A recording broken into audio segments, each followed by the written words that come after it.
Mr. Vice Chairman, I rise to support the bill uh, to amend the Indian Trade Unions Act of 1926.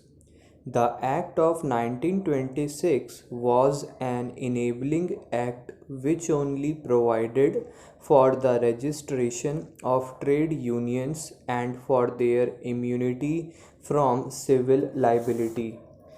It is well known that before that act came into being, trade unions were held liable for the losses suffered by industry during a strike. We in this country have not forgotten the famous case which preceded the 1926 Act. Since then, the Indian Trade Unions Act is one of the least amended acts. All that it provided was that you collect a small fee from seven workers, fill in some forms, and get unions registered. The result has been that during the last few years there has been tremendous growth in the number of trade unions. In UP, for example, today there are more than 1100 trade unions registered under the Indian Trade Union Act. That figure exceeds by 300 the number of trade unions registered in the whole of the United Kingdom, which, as we all know, is a highly industrialized country. Sir, it is time that we took certain steps to strengthen trade unions to see that we have industrial unions representing the entire force of workers employed in particularly industries rather than have mushroom growth of unions which get registered this year and disappear next year. I therefore welcome this bill, which lays down that every trade union will provide that the subscription by members of the union shall not be less than 50 rupees per month per member. This, as has been said, is a part of the code of conduct agreed to by all the trade unions. We have during the last few months heard a great deal of argument about the implementation of the tripartite agreement in respect of minimum wages. This provision of rupees 50 per month per member to be collected as membership subscription is also one of the conditions of the tripartite agreement, and I am happy that the honorable minister has brought this bill to honor the tripartite agreement. Trade unions are supposed to provide certain services to their members. Trade unions are independent only when they do not depend on outside help. It is therefore absolutely necessary that trade unions should charge from members a minimum of rupees 50 per year as membership subscription.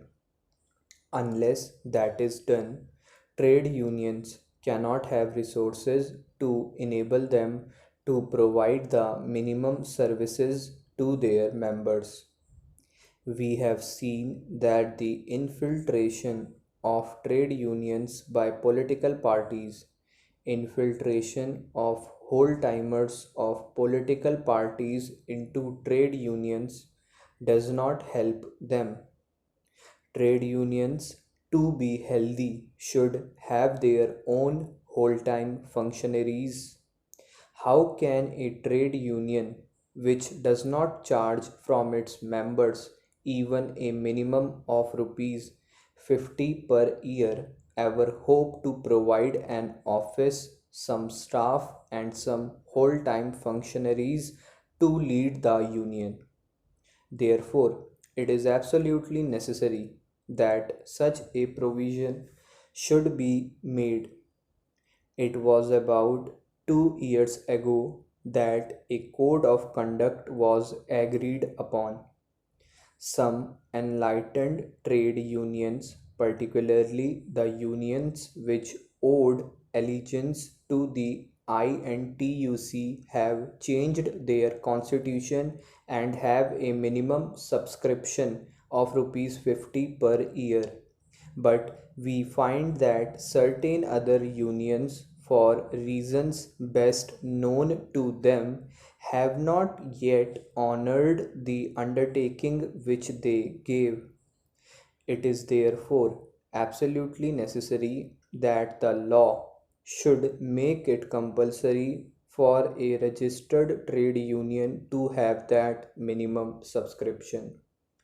The provision giving certain powers to additional and deputy registrars is also very necessary. The Act, as it is, provides for the appointment of only one registrar of trade unions in each state. In big states like UP, people have to travel 500 kilometers in order to meet the registrar or to approach his office. In UP, all the functions of the Labor Department have been decentralized. There is a decentralized conciliation machinery. There is a decentralized machinery for the enforcement of the Minimum Wages Act, Factories Act, and other labor legislations. But because of the fact that only one registrar is provided by law, this function has not been decentralized. The growth of healthy trade unions is necessary and the law should give it every facility. It is therefore necessary that additional and deputy registrars should be given some power under the law so that the function of registration of trade unions can also be decentralized wherever it is necessary. My honorable friend from Andhra has said a great deal about the registrar's power of inspection, and he seems to object to the provision relating to the inspection of records of trade unions by the registrar of trade unions.